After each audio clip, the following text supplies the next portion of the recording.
Advanced Nuclear, the official podcast of UCAN Power, where leading experts, innovators, and policymakers explore the latest developments shaping the future of nuclear energy.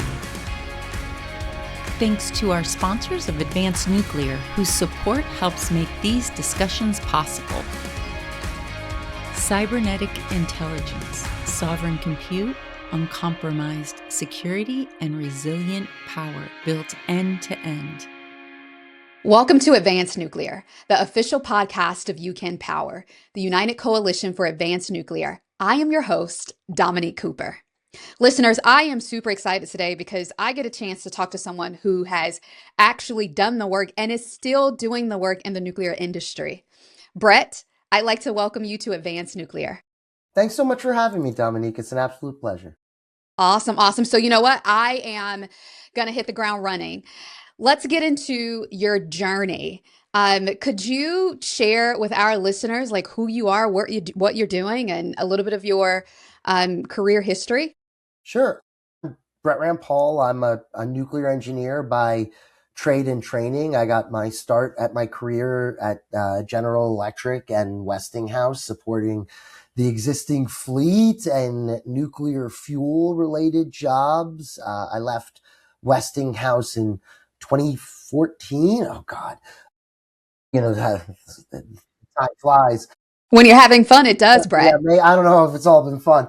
I left Westinghouse in 2014 as an engineering project manager and lead core designer for the Dominion fleet of plants. That was North Anna, Millstone, and Surrey at the time. We lost my gal Kawani along the way, pour one out for her, unfortunately. Wait, Brett, I am sorry to interrupt. We Sure. have a commonality that I did not realize. I don't even know if this is public facing. So I worked at Dominion Power, like directly out of college at University of Tennessee, Go Vols. Fun. Well, yeah. You shouldn't have said that because now I want to leave because I got my nuclear engineering degrees at the University of Florida. So go Gators. Oh my gosh. But no, I really enjoyed my years at Westinghouse supporting the Dominion fleet of plants. Millstone was the plant that we did the most active work for. And so that was, Millstone's a large nuclear power plant in Connecticut. And so that was a great opportunity to support an existing utility. I left Westinghouse in 2014 and I spent 3 years at NuScale Power as a fuel engineer supporting the design certification application. And, they eventually got the design certification through that application for the, first design certification for a small modular reactor to their claim. And since then, I spent 5 years leading the nuclear focus area at an environmental and policy focused non-government organization called the Clean Air Task Force, and left that organization in May 2022. And I've been supporting industrials, traditional energy companies, financiers, the investment world, lots of different folks as they think about the future and the current opportunity around nuclear, most predominantly in my role as the Senior Director of Nuclear and Power Strategy at Veriten. I also have spent some time supporting a public-focused investment company called Sagra Capital Management as their chief technical analyst. And I'm also currently the executive nuclear advisor for Deloitte, as well as a senior advisor for several other nuclear endeavors and engagements and opportunities. So I like to stay busy and think that the nuclear space is a really interesting opportunity space. And I'm thankful and happy that, my colleagues and smart companies like to utilize my skills and connections. Yes, I love that. And I love that you have such an amazing career path. And it's exciting to see that you are still so involved at the level that you're at. So thank you so much for everything that you're doing in the nuclear industry. If I forget to say that at the end, I want to make sure that you are certainly appreciated. So let's move to the next question. So everyone that's in the nuclear industry is tracking the 4 nuclear executive orders that were signed, last year? Officially last year, a year in. The third directed the DOE to approve at least 3 nuclear reactor designs by July 4th of this year.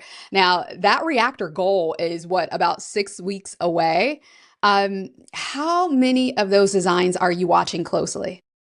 Well, so the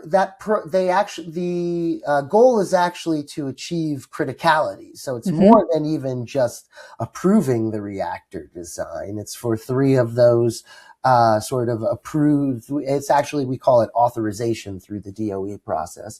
3 of those DOE authorized reactors can actually hit this what some call first ignition moment. It's a great milestone in the development of nuclear technology and testing of first of a kind nuclear technology.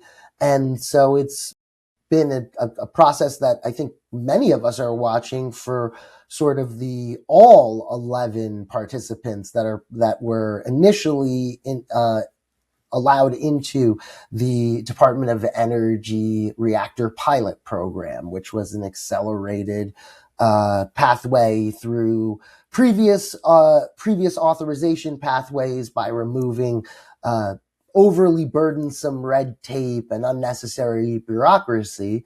And as of the recording of this podcast, we're in May of 2026 right now. 3 reactor designs have had their final documented safety analysis approved. That's Valor, Antares, and oh my goodness, I'm ALO. I apologize. They were going to kill me if I messed up.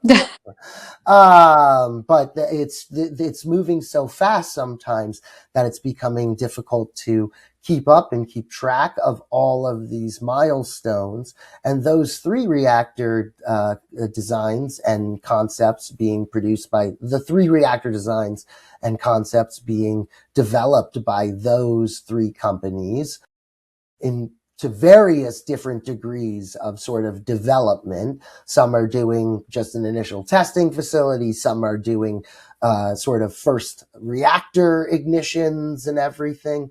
Are just the 3 companies that have received their documented safety analysis approval are just a readiness review away from going critical at this point, unless the DOE has gotten a lot wrong here, which I don't suspect they have at this point. So in 2026, it does seem like it's possible to tell American industry and nuclear innovation that you should be able to kind of speed up these processes and in 12 months or less achieve criticality in a new, testing of new reactor concepts. But of course, we're many miles and days and years, perhaps even for some, away from real commercial operations or turning these things to connections to grids or real customers. But it's super exciting and super interesting. And the executive orders have certainly driven so much activity and enthusiasm. So it's very clear. I love to know if you agree, but it's very clear that there's a lot of front end expansion as it relates to new reactors, new fuel cycles, financing, and that could potentially stall if there's not necessarily the same level of, I'm going to use the word investment, not necessarily funds, but funds are inclusive of that. If there isn't a back end answer. Could you share your thoughts about that? And is there a policy lever that could be pulled or activated that actually moves the back end? Well, just to be frank, I think a lot of the problem right now is that the front end needs and investment and support are completely decoupled from any sort of needs, or almost completely decoupled, I should say, are almost from any needs related to the back end. It does, to me, seem like people could continue to get funding for years at this point for front end activities, while perhaps decades of languishing federal responsibility and sort of the smallest little bleed from the smallest of cuts for decades continues to see blood pool at the bottom of the bodies of utilities that are operating the existing nuclear fleet. That's the lifeblood of many Americans, electricity backbones around this country. So I think that there's a lot to unpack when you start thinking about what's going on now with the back end, or what should go on now with the back end, or more notably the way people have called it in the past, a broader answer for a U.S. nuclear waste management strategy, or management organization approach, anything. You mentioned policy, and I think policy would be an extremely important lever to be thinking about around trying to resolve issues related to the back end of or nuclear waste management, spent nuclear fuel, used nuclear fuel management, however you want to term it. I love everyone's terms. I'm equal term and opportunity. But it's still however you term it, it's still something that we should be engaging on. I fully applaud this administration and folks at the DOE, the Trump administration, everybody that's been involved with the thinking around the National Life Cycle Innovation Campus, which RFI, Request for Information, and National Life Cycle Innovation Campus program, which actually aims to couple more of the front end and the back end, as well as generation and downstream needs for generation and demand, all together at single large sites around this country that could be huge drivers for economic development and growth, and perhaps at the same time resolving a bit, if not, cross my fingers and, stick needles in my eyes for being optimistic, hoping to see a broader solution to a lot of America's nuclear waste issues, including disposal, disposition, storage, however folks want to think about it. And likely some of those drivers right now that are strongest are advanced reactor developers and others thinking about how their technologies can couple with reprocessing technologies to create new recycling pathways, or new pathways for isotopes, or new pathways to think about reuse of material outside of reactors, so that we can see a whole new paradigm around the back end of the fuel cycle. Historically, a lot of this has had a huge price tag around it, and that usually means action from Congress. And it would be fantastic to see any action from Congress, this Congress, the last Congress, the previous Congress, on the nuclear waste management issue. And I'm hopeful that perhaps now is the time, but maybe I've been thinking that for several years at this point. Look, don't lose your optimism, Brett. I'm a fellow optimist myself. So, Brett, we've talked a little bit about policy, and you mentioned a few moments ago about, oh my gosh, it'd be great if someone would just, take action. What does that look like? Could you share some ideas, one action, two actions that could be impactful? Sure. I mean, it's almost like it's almost incomprehensible how many like actions could be taken here that could be meaningful, and that we just can't get anything moving in the last several years, unfortunately. Spent nuclear fuel, nuclear waste, used nuclear fuel management, again, however you want to term it, is one of those few challenging issues around a waste material or around any issue where it's not really a giant technological issue.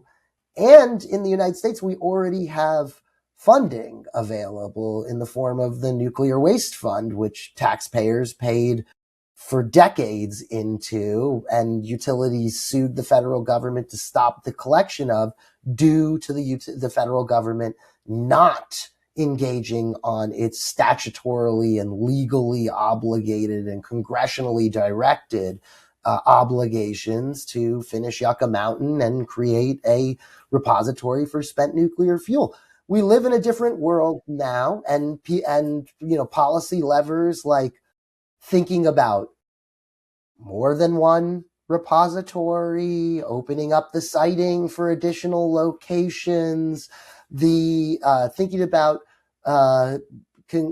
policy or legislation to support the government's activities around the National Lifecycle Innovation Campus activities, whether that might be some additional form of funding, perhaps, unlocking nuclear waste fund money for other forms of disposal, like boreholes or other things that people are thinking about, would be an opportunity to unlock some additional progress. Personally, I think this is why we have elected officials, right? They should be informed and should know of numerous of these pathways. We could be incentivizing reprocessing activities differently.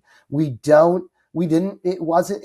not really accurate and appropriate to kind of price the waste fee the way we used to, around 1 mil per kilowatt hour. There are ways to do it around sort of the, I hate to say it, like the isotopics of what you're actually burning in reactors, or other things, or other ways, the actual amount of waste produced and whatnot.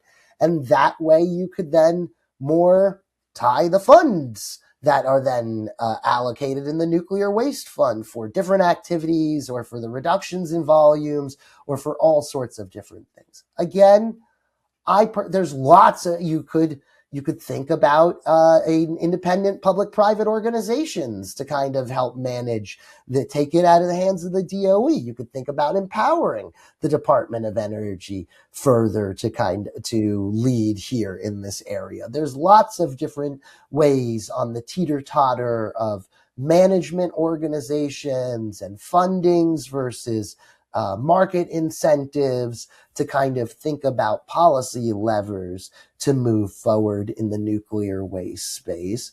And the Secretary of Energy recently testified before Congress saying that they had received extreme interest through their Nuclear Lifecycle Innovation Campus program.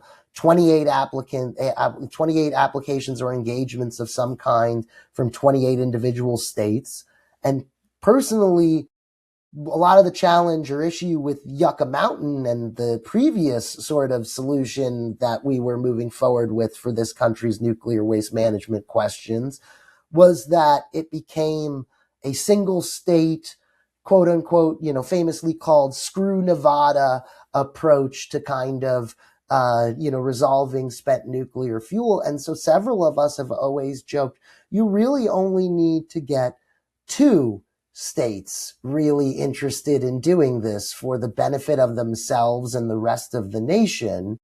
And 28 sounds a lot more like 2. So finding policy levers to see that those projects move forward in the most, expeditious and, appropriately funded and efficient ways possible.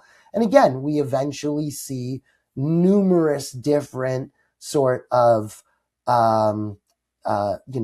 approaches or solutions for storage, disposition, disposal, all of these things that we've talked about for years. not just one end of those pieces. This is such an interesting topic to really spend some time on, and I kind of hate that I did not focus a large amount of this episode on just nuclear waste because, I mean, obviously, it is something that I would say the everyday American is concerned about, right? Like, I mean, number one, it's educating them about like how safe nuclear energy is and some of the technologies that exist today as compared to years ago, decades ago. But the waste discussion is also, I think, vitally important. So let me ask you this. It's 2030. What does an advanced nuclear reactor world look like? Man, that's I hope that I hope the word that we could use is vibrant. Vibrant. That the 2030 advanced reactor world looks vibrant. And I don't even want to say the advanced reactor world. I don't care what they are. I want to say the 2030 reactor world is vibrant. This space has changed so dynamically in the last 12 months to 18 to 24 months to 36 months, let alone what I think it could happen in the next 48 or, less here at the, oh God, you got to count what years? The interest, the sort of momentum that certain companies feel like they have already and that we as observers even think that they have is tremendous. In 2030, I would hope that many of these sort of pilot program projects have perhaps, because these reactors being piloted right now are on a very small scale through the DOE program and should open doorways to kind of fast commercialization due to their reduced risk, reduced, operational burdens for the scale of what we're talking about. But unfortunately, we'll also need, hundreds of those to, answer the demand of what looks like on the horizon for energy, electricity, however you want to term the coming wave of demand. This space, though, is quickly becoming a place where we can look at new pathways for getting data and doing research that we haven't done in decades in this country. First of a kind reactors that are going to turn on and go critical, that are going to do, perhaps hopefully weeks and months of testing and learning, and then translate those learnings and data collections into processes and applications through new rules and new regulatory pathways that the NRC, the Nuclear Regulatory Commission, is currently right now in the process of releasing around sort of transitioning research reactors authorized by the DOE or testing reactors, demonstration reactors, however you want to term them, authorized by the DOE and data collected through those processes into commercial technologies that can be licensed and approved for direct commercial activities through the Nuclear Regulatory Commission. And so in the next years, as I do believe that we'll see multiple reactors achieve criticality, or I shouldn't say reactors, because some of these are test facilities and, they may be scaled reactors, other things like that. But, many of these projects will achieve criticality by 4th of July. I shouldn't say many, at least 3 will achieve criticality by 4th of July. And then many more will achieve criticality after that through the pilot program and through subsequent programs that the DOE has started called Launchpad to a collection of, other DOE activities and programs to help continue these activities started by the pilot program. And then we'll see those reactors transition into pilots for commercial activities and additional demonstrations, and hopefully standardized further. We'll see these reactor developers, hopefully, as they claim, laying the groundwork on factories that are supposed to deploy multiple of these reactors, if not dozens of these reactors a year, offering, opportunities to kind of meet potentially that demand that we're talking about in some fashion or form or some portion from actual scaled production.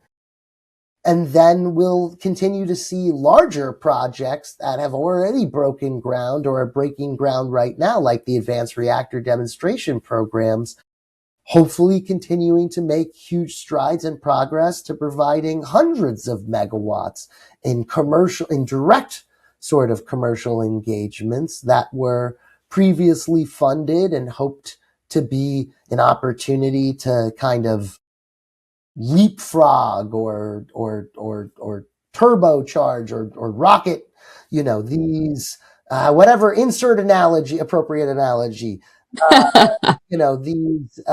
these development activities beyond the prototyping and testing stage into direct commercial activities. The companies like TerraPower, X Energy, as well as companies like Kairos Power was even focused on prototyping and piloting before it was cool and before the executive orders came out and everything, and may be one of the first to have real, grid scale megawatts out there in the next several years. It's a race. I'm here for it. I'm here to see who Me as well. Yeah, I'm here to see who wins the first race, and then there'll be more races after that. Kind of like, Tennessee winning several games against Florida. I don't remember that. The years I was there, that never happened. I don't remember that. I couldn't help it. I couldn't help it. So I want to, unfortunately, this is going to be our last question. This has been such a great conversation thus far. I want to get into something that's near and dear to my heart, and that is workforce development, especially in this industry. On a recent podcast, you mentioned that, hey, you don't have to be a nuclear engineer to work in nuclear. So when you meet advocates, when you meet communicators, policy people, finance people that are all a part of this industry and are important to how this industry scales, the listener is in marketing, law, supply chain, capital allocation, or some other engineering discipline, and they're thinking about making a career pivot, maybe into nuclear. What is your 2-sentence pitch to them? And because you happen to be in the SEC, maybe 2 more sentences. So what is your 4-sentence pitch? Well, I'm actually going to give you 2-sentence pitches. One is kind of a fact that I like to throw at people that I don't think a lot of people realize. One of the largest single cost centers for single sets of workers on the Vogtle project, the America's only recent large nuclear scale construction project, was carpenters. And carpenters are going to be needed. Welders are going to be needed. Pipe fitters are going to be needed, just as mechanical engineers are going to be needed, and electrical engineers are going to be needed. And Homer Simpson, who showed up the day the plant opened, is going to be needed as well. The last, and now not to, outside of your 2-sentence answer, I'll leave you with one anecdote on this point. I was blessed to attend the one of the christening events for the Vogtle 3 and 4 site. Once the years of hard work by thousands of individuals was completed at those sites, tens of thousands of individuals, and Southern Company brought up multiple individuals onto stage to speak about their journeys coming to the plant, several of them were, senior executives, and, as well as their journeys coming to Southern Nuclear, senior executives, Chris Womack, others. But two of them were people that worked directly at the plant. First was a HR senior manager or executive at Vogtle, who showed a picture behind her during her presentation of her family estate where they grew up. I shouldn't say estate because it's not an estate. Of her family home where they grew up, with Vogtle in the background, in the fields and the farm where she grew up and everything. And she said, this is what I grew up seeing every day, and where the bus picked me up on the corner of my house. And I used to stand and look, and I would say, I'm going to work there one day. And now and I've climbed, and and now I'm an executive in HR at the Vogtle plant. At Plant Vogtle, I should say. That's the way they call it. And the other representative they brought up was the only senior reactor operator in all of Southern Company who had operated every nuclear plant in the Southern fleet, all 4 Vogtle plants, licensed to operate all plants also, all 4 Vogtle plants, the Farley units. And he described that he was a high school graduate who came to Vogtle as an equipment operator because his high school was funded by Vogtle taxes and a few miles from the plant and everything. And that after years working as an equipment operator and front end loader, somebody came to him one day and said, hey, you're really committed to this plant. You should think about operations one day. And years later, as he came on stage to say he was a few months away from retirement, and it was been one of the greatest pleasures of his life to be able to operate every nuclear plant in Southern. And he's not sure that with expansion that anybody's ever going to be able to say that again. I mean, what an honor to be able to say that, number one. And I mean, I've sort of lived it, within my family. So, I mean, Southern Company was that's where I did my first co-op, when I was a student at UT. So, I had friends that went on to work the Plant Vogtle project. Well, it's not a project anymore, but you know what I mean? And I still have family members that work, at some of the other plants throughout Southern Company. So it was always remarkable to me, as a college student, working as a co-op, that some of those licensed reactor operators, they didn't have any 4-year degrees. Like they kind of grew up in the company and they learned it and they worked it out. And so for me, that's really near and dear to my heart, the workforce piece, because there are a lot of opportunities within that space. You just kind of have to find where you fit. And the industry is very welcoming to people who are interested in pivoting. You can imagine, how with how much esteem I hold all these people, especially as a Gator, saying anything nice about people in Georgia, right? And I'm just kidding. Yeah, well, yeah, that's fair. We love our neighbors to the north. I'm just kidding.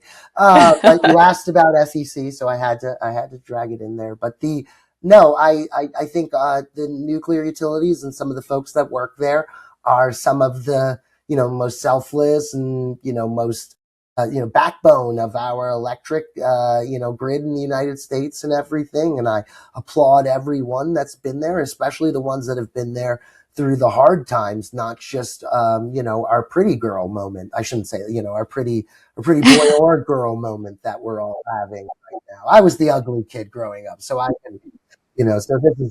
So I'm enjoying it. They should all enjoy it. This is a great time for them, but it has not always been this great of a time. And the sacrifices that they've made and what we get from our nuclear utilities is tremendous, right? But, and I can say that having never worked for any of them because I wasn't willing to give up and to make those sacrifices, in many ways. But that's what it takes sometimes, shift work, working at a plant, all of these things are huge, hugely perhaps rewarding experiences, but also challenging experiences.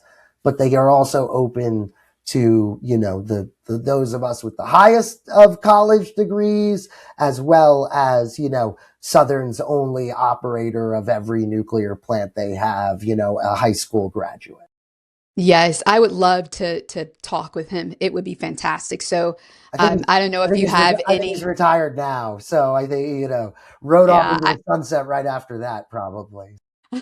I got to find out who this person is and figure out how I could send him a message and get him on the show, because that would be, I'm sure that would also be an incredible episode. Well, Brett, it has been fantastic chatting with you and learning things from your standpoint and where you are currently in serving the nuclear industry. So thank you again for all of your contributions. And I know you talked about sacrifices earlier, but I mean, at some level, you are sacrificing. So thank you so much for your sacrifices to this industry. We'll see who gets there. My hope is that we will get there. I'm optimistic that we will get there. It's just all about being able to support the person that gets there, the company that gets there the fastest, and then also rooting the others that come along behind them.